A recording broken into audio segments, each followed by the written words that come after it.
Hey everybody, it's Rob from Flailthroughs. This is Gundam Battle Operation 2, and our guest block continues with Avocado Zala in a Byarlant round he titled Dueling of the Fates. This is the standard Byarlant, so the one that I have referred to in the past as the Suicide Triangle. That kind of still holds. It's still kind of difficult to use, but Zala has a really good round with it here. I tried to do a voiceover for this last night and got it and forgot to save it, so I kind of reckon that was a good time to quit for the night, so I did. But yeah, Byarlant can fly. It is a 500 and up general, and it has its guns are kind of the opposite of the well, I guess not the opposite, but at any rate, the single shot gun is the rapid fire one, and the double guns are the one shot stun. I guess that is reverse of what the Byarlant custom does. It has no charge attacks, no heavy attacks, no claw attacks, but it does have the option of 1 or 2 beam sabers. That's 2, and that's one of the things that makes it so difficult to use, the fact that downswing is just enormous, and if you're fighting near your allies, that can be a real liability. I think Zala managed to do a pretty good job there of hitting things without hitting his allies, though, so that's good. And got a kill with the side swing while he was working on the Pixie, also good. And, let's see, Pixie ran off. I kind of expected to go for him, and I think he did too, but no, it decided to run just as well, and something there has very low health, might be the aforementioned Pixie. Zala's taking to the skies, and there is...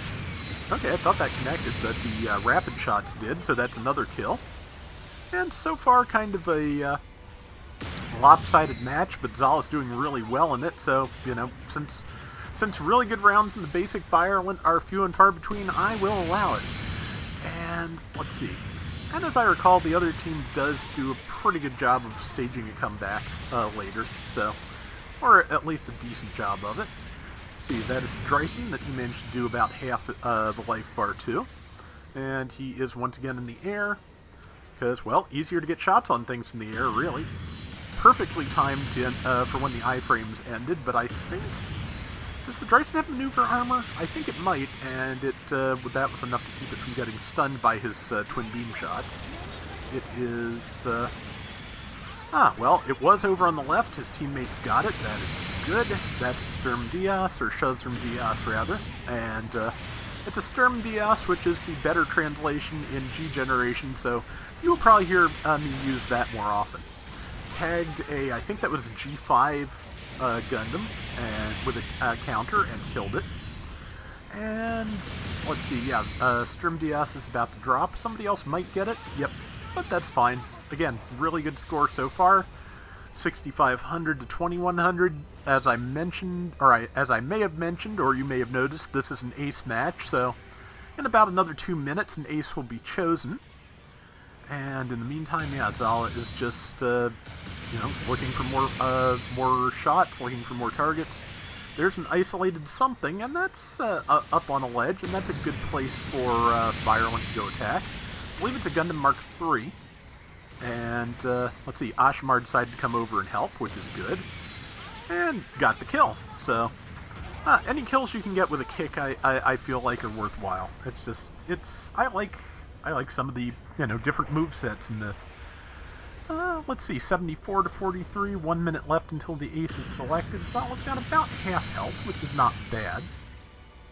And, yep, back in the air. Good color scheme on this, too. Looks good. And missed the Dryson. Hit and Dias are trying to knock him out of the air. They have not been successful in this yet. Yep. And switch between his melee weapons to get 4 swings off total. And he has gotten killed, but he may have taken the death on purpose, to be honest, because that's not a bad plan with ace selection time coming up quickly. Because he's gotten quite a few kills, he's a good candidate for the ace, so may as well come back close to the 3-minute buzzer with full hit points and position to be back with your team. So, it's not a bad choice at all. See, he's got 5 seconds before respawn, and after that about another 5 before the ace is selected. And it will be him, just spoilers, because, yep, there we go, because, yeah, he has done some really good work in the Byarlant here.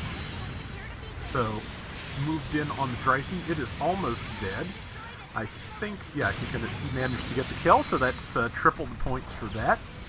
He has to be careful, of course, because he is also worth triple points, so, you know, that's the basic formula. Keep your ace alive, get the enemy ace dead, and you will probably win. And Zala managed to get the enemy ace. Anybody can get triple points for the enemy ace, but he was right there, and it was worth doing to save one of his teammates' lives. So, yeah, good call all around. And he missed the Sturm Diaz. I think the Amuro Zeroshiki might take it, which, to be honest, is fine with the kind of lead they have, and also it's something that can do a ton of damage to Zala. So, you know, sometimes when you have a good enough lead, it's not a bad idea to take something so the ace is safe. But, you know, the decisions you have to make in ace matches are not always easy, honestly. It feels very simple in the moment, but when you go back and look, a lot of times it's just not. I feel like target shuffling often is simpler just because there's only one target at a time, so you should be playing defense or offense, and it's pretty clear which one it is at any moment, but that's just my take. But I also just don't do target shuffle very much anymore, because I guess I'm just weird about it, because because finding a team that kind of matches what my play style for that, just kind of hard. So I'm just assuming it's something about me and avoiding those matches, because why do something if you know it's going to be frustrating? That's my philosophy of life in general. If you don't have to do it and it's frustrating, don't do it. A minute left. Still a 3-1 lead Zala's got here. He's taking on a couple of enemies up close, so just got an assist on something. And the enemy ace also died, so this is, with the amount of time that's left, he's pretty much got this wrapped up. One of them took out the Sturm Diaz again, which again, good move, because, yeah, that's probably... That, and I'd say the Dryson are probably the most dangerous things to Zala here, because the Dryson is just dangerous.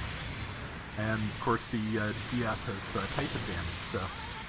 And, let's see, yeah, it is trying. He just did a tackle to get past it, and he's knocked over one of his allies, unfortunately, and the Pixie managed to take him down while they were dealing with the Dryson, so a little bit of a last-minute score boost for the enemy team. That ends it at probably closer to 2.5 to 1 than 3 to 1, so, you know, works out for them. As much as it's going to work out for them at any rate, but, it's, yeah, okay, about 2 to 1 in the end, so not bad.